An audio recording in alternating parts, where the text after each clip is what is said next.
తెలంగాణలో నూతనంగా అధికారంలోకి వచ్చిన కాంగ్రెస్ ప్రభుత్వం గత ప్రభుత్వం చేసిన అక్రమాలు పొరపాట్లపై ప్రత్యేక దృష్టి పెట్టింది. ఇందులో భాగంగా అధికారంలోకి వచ్చిన వెంటనే తెలంగాణ ఆర్థిక స్థితులపై అదేవిధంగా శ్వేతపత్రాన్ని విడుదల చేసి సంచలనం సృష్టించింది.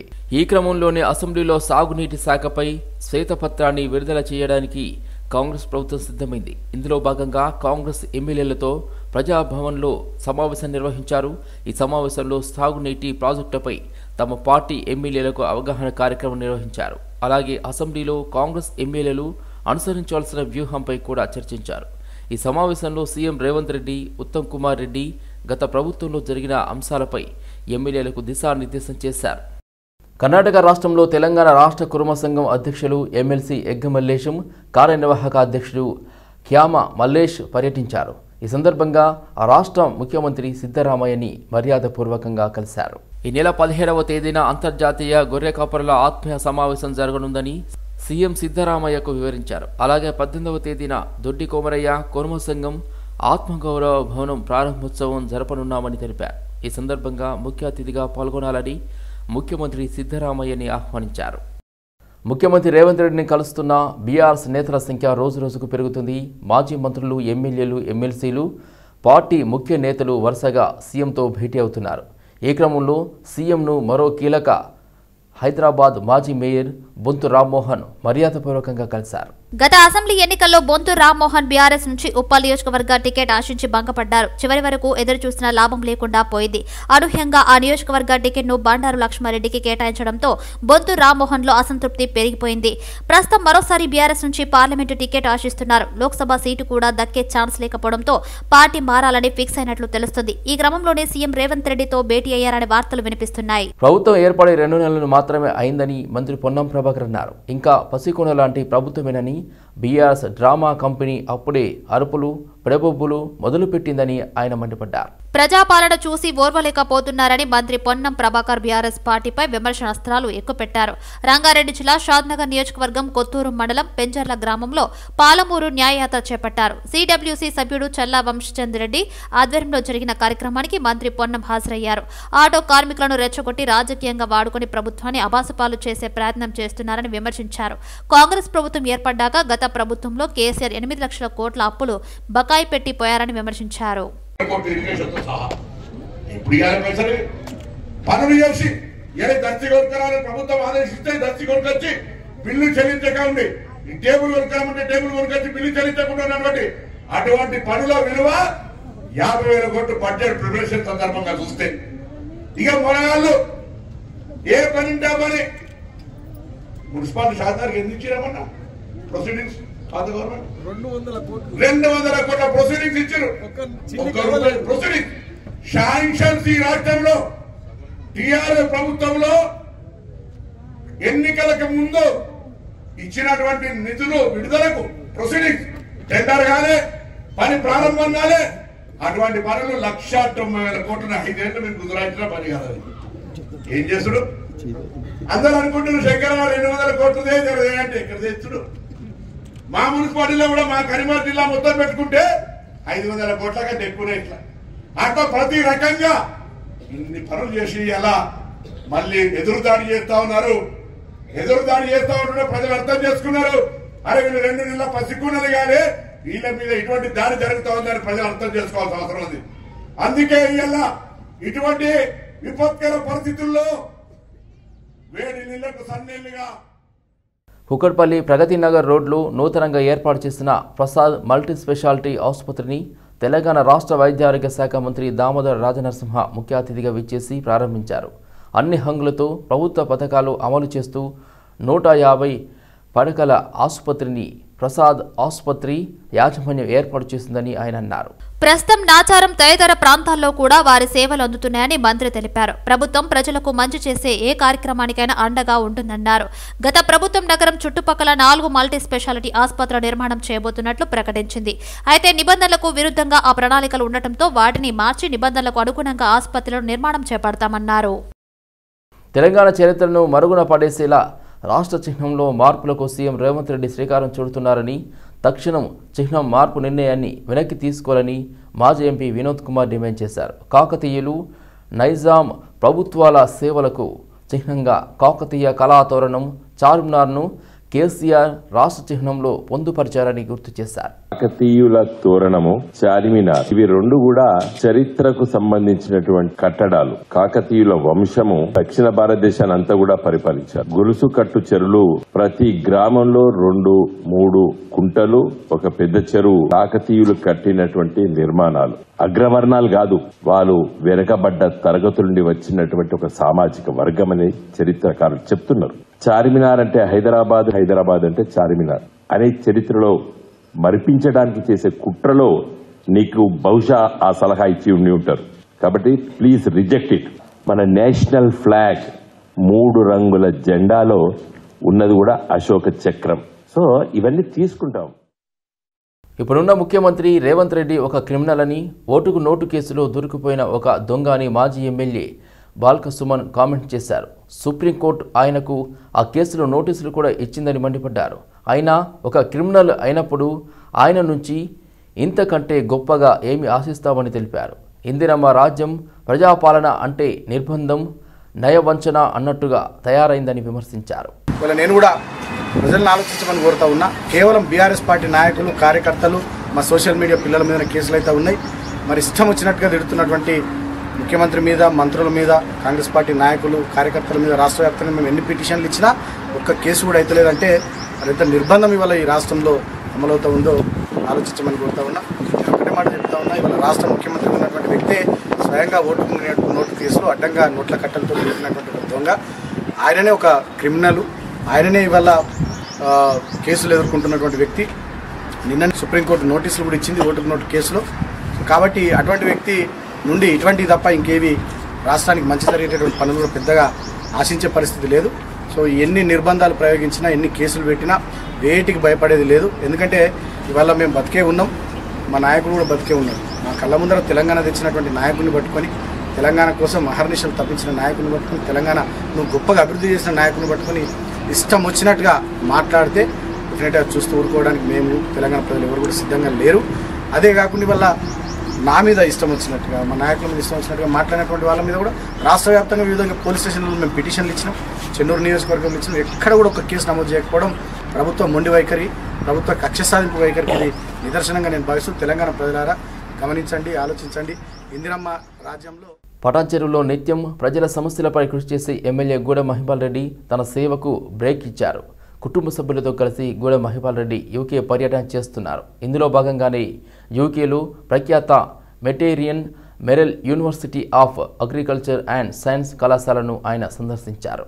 పటంచెరు శాసనసభ్యులు గూడెం మహిపాల్ రెడ్డి దంపతులు లండన్ పర్యటనలో భాగంగా యునైటెడ్ కింగ్డమ్ పరిధిలోని సౌత్ వార్వికేషర్లో గల ప్రఖ్యాత morel university of agriculture and science కళాశాలను సందర్శించారు. యూనివర్సిటీ నేతృత్వంలో నూతన పంటల సాగు విధానం, వంగడాలపై శాస్త్రవేత్తలను అడిగి తెలుసుకున్నారు.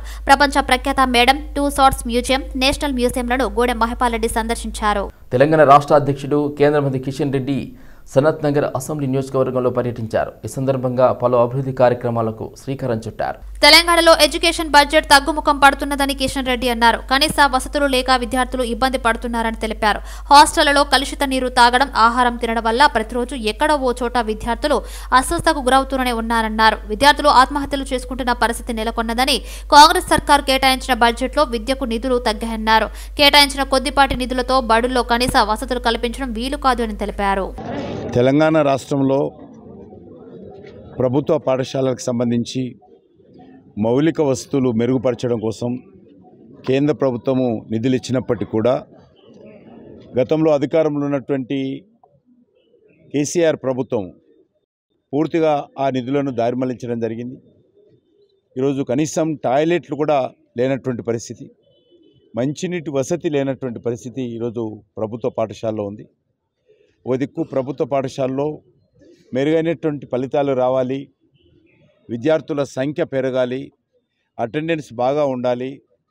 మరి ఒక దిక్కు మనం అనేక రకాలుగా చెప్తున్నప్పటికీ కూడా వాస్తవంగా తెలంగాణ రాష్ట్రంలో రోజు రోజుకు ఎడ్యుకేషన్కి సంబంధించినటువంటి బడ్జెట్ తగ్గుముఖం పడతా ఉంది. ఈరోజు మరి విద్యార్థులకు సంబంధించి అనేక రకాలుగా మౌలిక వసతులు లేని కారణంగా ఇబ్బందులకు గురి కావాల్సినటువంటి పరిస్థితి ఏర్పడింది. హాస్టళ్లలో కూడా అదే రకమైనటువంటి అధ్వానమైనటువంటి పరిస్థితి ఉన్నది. హాస్టల్లో కలుషిత ఆహారము, మరి కలుషితమైనటువంటి నీరు తాగడంతో ప్రతిరోజు ఎక్కడో ఒక దగ్గర విద్యార్థులు మరి హాస్పిటల్లో చేరాల్సినటువంటి పరిస్థితి ఏర్పడింది. రేవంత్ రెడ్డి సర్కార్ ప్రవేశపెట్టిన బడ్జెట్ నిరాశాజనకంగా ఉందని ఈటెల రాజేందర్ అన్నారు. బడ్జెట్ ఆశాజనకంగా లేదని, అంకెల గాడి మాత్రమేనని ఆరోపించారు. అయితే లోక్సభ ఎన్నికలు వస్తున్న తరుణంలో 4 నెలల కాలానికి మాత్రమే ఓట్ ఆన్ అకౌంట్ బడ్జెట్ను ప్రభుత్వం ప్రవేశపెట్టిందన్నారు. జూలై వరకు బడ్జెట్ అనుమతి కోసం ప్రతిపాదనలు పెట్టారు. జూలై నెలాఖరులో 24-25 ఆర్థిక సంవత్సరానికి సంబంధించిన పూర్తి స్థాయి బడ్జెట్ను ప్రభుత్వం ప్రవేశపెట్టనుందని తెలిపారు. कांग्रेस पार्टी बिफोर इलेक्शन के पहले जो वादा किया था तेलंगाना प्रजा को, आज मैं बजट देखने के बाद वो वादा अमल करने का इच्छा नहीं है बोल के जैसे दिख रहा है. जो एजुकेशन यहाँ पे इम्प्रूव होना बोल के बजट अलोकेशन में 15% अलोकेट करेंगे बोल के जो वादा किया था, पुराना जैसा 7% ही अलोकेट किया था, 15% तो अलोकेट नहीं किया था. जो यहाँ पे महिला ग्रुप्स है, 67 लाख पीपल महिला ग्रुप है. 10 लाख के नीचे 10 लाख तक पावला वड्डी के लिए जो वादा किया था इसमें अलोकेशन नहीं है. एंड जो अनएम्प्लॉयड यूथ के लिए 4000 भृति देने के लिए जो वादा किया था इसमें कुछ भी अलोकेशन नहीं है. और जो फार्मर के लिए Telangana is nothing but the state of agriculture बोल के जो वादा किया था, तो 10,000 के वजह 15,000 दे देंगे पर एनम पर एकड़. एंड जो कौल रैतु है, तो कौल रैतु है उनके लिए जो 12,000 रुपये पर एनम देने के लिए वादा किया था. एंड 500 रुपीज़ पैडी को एडिशनल बेनिफिट मिलेगा बोल के वो जो वादा किया था. 2 लाख के अंदर at a time loan waiver के लिए जो वादा किया था, इसके लिए 1 पैसा अलोकेशन नहीं है. బడ్జెట్లో బీసీలకు తీవ్ర అన్యాయం జరిగిందని కన్వీనర్ గట్టు రామచంద్రరావు అన్నారు. మీరు బీసీలకు వేసిన బడ్జెట్ కన్నా ఇంట్లో భార్యాభర్తలు వేసుకునే బడ్జెట్ మేలు అని మండిపడ్డారు. కామారెడ్డిలో జరిగిన బీసీ డిక్లరేషన్ సభలో బీసీలకు 5 సంవత్సరాలలో 1,00,000 కోట్లు కేటాయిస్తామని ప్రకటించారు. కానీ మీరు ప్రవేశపెట్టిన ఈ బడ్జెట్లో కేవలం సంవత్సరానికి కేవలం 8,000 కోట్లు మాత్రమే కేటాయించారు. 6 నెలల్లో బీసీ కమిషన్ ద్వారా బీసీ కుల జనగణన చేసేందుకు రిజర్వేషన్లను ప్రకటించాలి అని డిమాండ్ చేశారు.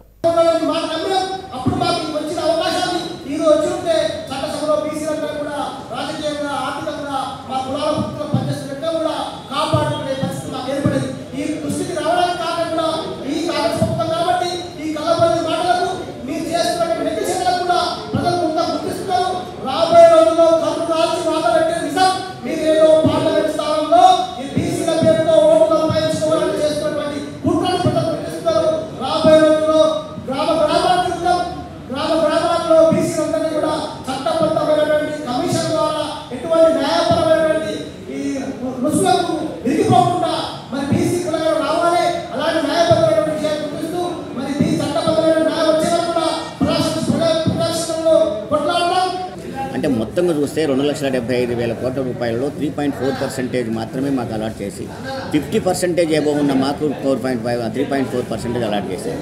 అదే 18% ఉన్న ఎస్సీలకు వచ్చేసరికి ఇలా 18,000 కోట్ల రూపాయలు, అదేవిధంగా ఎస్టీలకు వచ్చేసరికి అదేవిధంగా 12,000 కోట్ల రూపాయలు కేటాయించారు. అయితే వాళ్ళకి కేటాయించాలి, హ్యాపీ, వాళ్ళకి కేటాయించడం న్యాయం అనుకోవడం కేటాయించాలి. మమ్మల్ని ఎందుకు విస్మరిస్తున్నారు? మరి బీసీలకు ఎందుకు ఇవ్వలేదనే దాన్ని మేము స్పష్టంగా అడుగుతున్నాం. అది 20,000 కోట్ల రూపాయలు కేటాయించాల్సి ఉంటే కేటాయించలేదు. ఇది బడ్జెట్లో మోసం చేయడం తప్ప మరొకటి కాదు. కుల జనగణన అన్నారు, దాన్ని బీసీ కమిషన్ నివేదికతో చేస్తామన్నారు. ఇప్పటిదాకా బీసీ కమిషన్ నివేదిక అడగలేదు, కమిషన్ కూడా ఆ ప్రాసెస్లో లేదు. మరి కొత్తగా స్థానిక సంస్థల ఎన్నికలు రాబోతున్నాయి. మరి ఎన్నికల రిజర్వేషన్స్ ఏ విధంగా? కాజాబాగ్ బస్తీలో వికసిత్ భారత్ కార్యక్రమంలో భాగంగా బీజేపీ భాగ్యనగర్ జిల్లా అధికార ప్రతినిధి వీరేంద్రబాబు యాదవ్ పాల్గొన్నారు. భారత ప్రధాని నరేంద్ర మోదీ తీసుకువచ్చిన స్కీమ్స్ ప్రజలు వినియోగించుకోవాలని, బస్తీవాసులకు తెలిపారు. భారత్ ప్రధానమంత్రి నరేంద్ర మోడీ తీసుకువచ్చిన పథకాలను ప్రజలు వినియోగించుకోవాలని వీరేంద్రబాబు యాదవ్ అన్నారు. మెడికల్ లోన్ తదితర పథకాలు సద్వినియోగం చేసుకోవాలన్నారు. ఈ సందర్భంగా స్థానిక ప్రజలకు ఉచిత మెడికల్ క్యాంపును నిర్వహించారు. ఈ కార్యక్రమంలో ఉచితంగా చికిత్స మందులను వినియోగించుకున్నారు. నరేంద్ర మోడీ సాబ్ అంతే ఇప్పించిండు, దీన్ని సౌలభ్యం తీసుకోవాలి. మీ అందరూ మరి వచ్చి మెడికల్ క్యాంప్ లో కూడా రాండి. రాష్ట్ర ప్రభుత్వం బీసీల కోసం కేటాయించిన బడ్జెట్ను 8,000 కోట్ల నుంచి 20,000 కోట్లకు పెంచాలని జాతీయ బీసీ సంక్షేమ సంఘం అధ్యక్షుడు ఆర్ కృష్ణయ్య డిమాండ్ చేశారు. కాచిగూడలో బీసీ సంక్షేమ సంఘం జాతీయ కన్వీనర్ గుజ్జు కృష్ణ అధ్యక్షతన ఏర్పాటు చేసిన సమావేశంలో ఆర్ కృష్ణయ్య పాల్గొన్నారు. అసెంబ్లీలో ప్రవేశపెట్టిన బడ్జెట్లో బీసీల సంక్షేమానికి 8,000 కోట్లు కేటాయించారని అన్నారు. దీనిని 20,000 కోట్లకు పెంచాలని, చాలా వరకు పాత స్కీమ్లోనే కొనసాగిస్తున్నారని, రాష్ట్ర బడ్జెట్ 2,75,000 కోట్ల బడ్జెట్లో బీసీలకు 8,000 కోట్లు కేటాయిస్తే ఏ మూలకు సరిపోతుందని ప్రశ్నించారు. బడ్జెట్లో కొత్త స్కీమ్లు ఏమీ లేవని, పెరిగిన ధరల ప్రకారం స్కాలర్షిప్లు, మెస్ ఛార్జీలు పెంచే ప్రస్తావన లేదని అన్నారు. అలాగే కాలేజీ కోర్సులు చదివే విద్యార్థులకు మొత్తం ఫీజులు రియంబర్స్మెంట్ చేస్తామని ముఖ్యమంత్రి ఇచ్చిన హామీకి బడ్జెట్ కేటాయింపు లేదని తెలిపారు. పార్లమెంటులో బీసీ బిల్లు పెట్టి చట్టసభలో బీసీలకు 50% రిజర్వేషన్లు పెట్టాలని గత వారం రోజులుగా ఢిల్లీలో జాతీయ బీసీ సంక్షేమ సంఘం ఆధ్వర్యంలో 2 రోజులు 5-6 ధర్నా, అదేవిధంగా 90 మంది ఎంపీలను కలిసినాం, అదేవిధంగా కేంద్ర మంత్రులను కలిసినాం, ఒక ప్రధానమంత్రిని తప్ప అందరినీ కలిసి బీసీలకు అన్యాయం జరుగుతుంది. నేను పార్లమెంట్లో కూడా మాట్లాడినా, మీరు అందరూ కూడా బీసీలకు అన్యాయం జరుగుతుంది, బీసీలకు బిల్లు పెట్టి బీసీలకు రాజ్యాంగబద్ధమైన హక్కులు ఇవ్వండి, బీసీలు బిచ్చగాలు కాదు వాటాదారులు, ఎందుకు అన్యాయం చేస్తున్నారు బీసీలకు? మీరు 76 ఏళ్ల స్వతంత్రం లోపల కూడా బీసీలకు ఇంత అన్యాయం చేస్తారా? ఏ రంగంలో బీసీలకు న్యాయంగా వాటా వచ్చిందని నిలదీయడం జరిగింది. అందరూ ప్రతిపక్షాల పార్టీలన్నీ కూడా ఒకటే మాట, బీసీలకు అన్యాయం జరిగింది, బీసీల పక్షాన మేము ఉంటాం, జనాభా లెక్కలు తీస్తాం, కేంద్రంలో మంత్రిత్వ శాఖ పెడతాం అని పార్టీలన్నీ కూడా అంటున్నాయి. ఈరోజు బీజేపీ పార్టీ దిగిరావాలి. బీజేపీ పార్టీ దేవుణ్ణి రాముణ్ణి మొక్కడం, కృష్ణుని పేరే నాకు ఉంది, ఇంకా దేవుళ్ళని మీరు చెప్పేది ఏమిటి? దేవుళ్ళని మేమే మొక్కుతాం. బీసీ హిందువులు, బీసీలందరూ హిందువులు. భారతదేశంలో 150 కోట్లకు పైగా ఉన్న జనాభా ప్రస్తుతం గోవులు 10 కోట్ల లోపే ఉండడం చాలా విచారించదగ్గ విషయమని శ్రీమద్ జగద్గురు మధ్వాచార్య గో విజ్ఞాన కేంద్ర నిర్వాహకులు వడ్డీ కృష్ణ వెల్లడించారు. కూకట్పల్లి జయనగర్ కాలనీలో స్వదేశీ న్యాచురల్ ప్రోడక్ట్స్ ఆధ్వర్యంలో కార్యక్రమం నిర్వహించారు. ఏ దేశంలో అయితే గోవు మాతగా కొలవబడుతుందో ఇప్పుడు అదే వాటిని ఎగుమతి చేసే విషయంలో మొదటి స్థానంలో ఉందని తెలిపారు. భారతదేశంలో ధర్మం 4 పాదాలపై నడుస్తుంది అనేదానికి గోమాత నిదర్శనమని, ప్రతి ఒక్కరూ గోమాతను కాపాడడం వారి హక్కని తెలియజేశారు. మానవ జీవితంలో ఆర్థికంగానే కాకుండా ఆరోగ్యకరంగా ఉండడానికి గోమాత ఎంతో ఉపయోగపడుతుందని, దానిని ప్రతి ఒక్కరు దృష్టిలో పెట్టుకుని వాటి సంరక్షణకు ముందుకు రావాలని కోరారు. ఆవు అంటే ఒక కులానికో ఒక మతానికి సంబంధించింది కాదు. ఆవుకు మతం లేదు. హిందువులైనా, క్రిస్టియన్ అయినా, ముస్లింలైనా ప్రతి ఒక్కరికి కూడా ఒకే రకమైన పాలు ఇస్తుంది ఈ గోమాత. అలాంటి గోవు అన్యాక్రాంతం అయిపోతుంది. 150 కోట్లకు పైగా ఉండే గో జనాభా ఈరోజు 10 కోట్ల లోపలికి చేరుకుంది. రోజు 50,000 ఆవులకు పైగా భారతదేశ వ్యాప్తంగా అతి విచక్షణ రహితంగా కోసేస్తూ ఉన్నారు. ఈరోజు గోమాంసం ఎక్స్పోర్టేషన్లో మన భారతదేశము దాదాపు 2వ స్థానానికి చేరుకుంది. ఒక్కసారి ఆలోచించండి, మన గోవు లేకపోతే సనాతన ధర్మమే లేదు. యజ్ఞయాగాది క్రతువులకు పంచగవ్యాలు కావాలి. ఇలాంటి దౌర్భాగ్య పరిస్థితిని మనం గోప్రేమికులైన మనందరము ఈ పరిస్థితిని మార్చాలనే సంకల్పంతో అంతరించిపోతున్న గోజాతి, మన భారతీయుల సాంస్కృతిక చిహ్నమైన గోవు కేవలం సాంస్కృతిక చిహ్నమే కాదు, మనకి ఆర్థికంగా ఆరోగ్యపరంగా ఉపయోగపడే గోవుని మనము కాపాడుకోవాల్సిన సందర్భం వచ్చింది. అయితే ఒక అరటిపండు పెట్టి పూజలు చేసి గోవు చుట్టూ 3 ప్రదక్షిణలు చేసి బాధ్యత అయిపోతుంది అనుకుంటుంది హైందవ సమాజం. అలా కాదు. గోవుని కాపాడాలి అంటే గోవు యొక్క పంచగవ్యాల వినియోగాన్ని మన ఇళ్లలోకి తీసుకొస్తే గానీ. బేగంపేటలోని హరిత ప్లాజా హోటల్లో నైపుణ్యాభివృద్ధిపై అవగాహన సదస్సు నిర్వహించారు. భారత ప్రభుత్వం నైపుణ్యాభివృద్ధి వ్యవస్థాపక మంత్రిత్వ శాఖ వారి సౌజన్యంతో employment and training, director of industries, productivity council AP Telangana ఆధ్వర్యంలో జరిగింది. ముఖ్య అతిథిగా హాజరైన హైకోర్టు న్యాయమూర్తి జస్టిస్ ఈవి వేణుగోపాల్ పాల్గొన్న వారికి సర్టిఫికెట్లు అందజేసి అభినందించారు. ఈ కార్యక్రమం ముఖ్య ఉద్దేశం శ్రామిక శక్తిలో నైపుణ్యం అంతరాలను తగ్గించడమని అన్నారు. సమ్మిళిత అభివృద్ధిని ప్రోత్సహించడం లక్ష్యంగా ఒక సమగ్ర చొరవగా కనిపిస్తుందన్నారు. నైపుణ్య అభివృద్ధి సమగ్ర విధానాన్ని ప్రతిపాదిస్తుందని తెలిపారు. స్కిల్ గేప్స్ స్టడీ పేర్కొన్న లక్ష్యాలు ప్రయోజనాలు ప్రసంగించనేమని తెలిపారు. రోజు టూరిజం ప్లాజాలో విద్యార్థులు మరియు నిరుద్యోగ యువత 400 మంది మహిళలతో ఈరోజు సంకల్ప్ ప్రోగ్రామ్ ఇంప్లిమెంటేషన్ చేయడానికి ముఖ్యంగా అవేర్నెస్ క్యాంప్ అనేది చేయడం జరిగింది. సంకల్ప్ ప్రోగ్రాంలో సంకల్ప్ అనే గవర్నమెంట్ ఆఫ్ ఇండియా ప్రోగ్రామ్ని department of employment and training government of Telangana and director of industries government of Telangana వారి ఇద్దరి కన్వర్జెన్స్తో ఆంధ్రప్రదేశ్ ప్రొడక్టివిటీ కౌన్సిల్ ఇప్పుడు ఏపీ అండ్ టీఎస్కి మేము ప్రొడక్టివిటీ కౌన్సిల్గా మార్పు చెంది ఈ ప్రోగ్రామ్ని చేయడం జరుగుతూ ఉంది.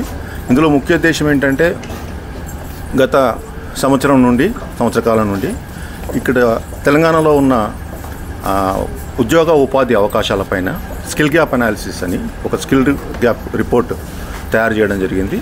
దానిలో దాదాపు 30,000 ఇండస్ట్రీస్లో ఫ్యూచర్ రెవెన్యూస్ ఎలాంటి ఉద్యోగ అవకాశాలు ఉన్నాయి, నేటి బాలలను రేపటి భావి భారత పౌరులుగా తీర్చిదిద్ది దేశానికి మంచి పేరు ప్రతిష్టలు తీసుకురావడమే తమ లోటరీ క్లబ్ సంస్థ లక్ష్యమని నిర్వాహకులు అన్నారు. రాబోయే తరానికి నేటి బాలబాలికలు ఆదర్శవంతులుగా తయారవ్వాల్సిన అవసరం ఉందని హైదరాబాద్ లోటరీ క్లబ్ నార్త్ అధ్యక్షులు బసిరెడ్డి శంకర్ రెడ్డి తెలిపారు.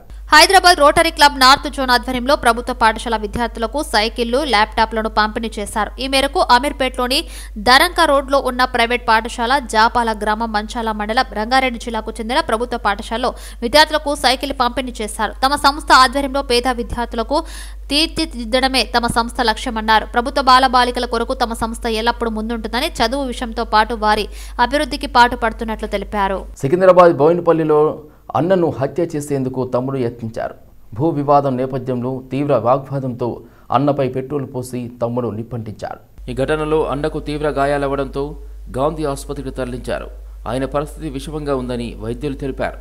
మంటలతో ఇంట్లో నుంచి పరుగులు తీశాడు. దీంతో స్థానికులు పోలీసులకు సమాచారం అందించారు. దీనిపై పోలీసులు కేసు నమోదు చేసుకుని దర్యాప్తు చేపట్టారు.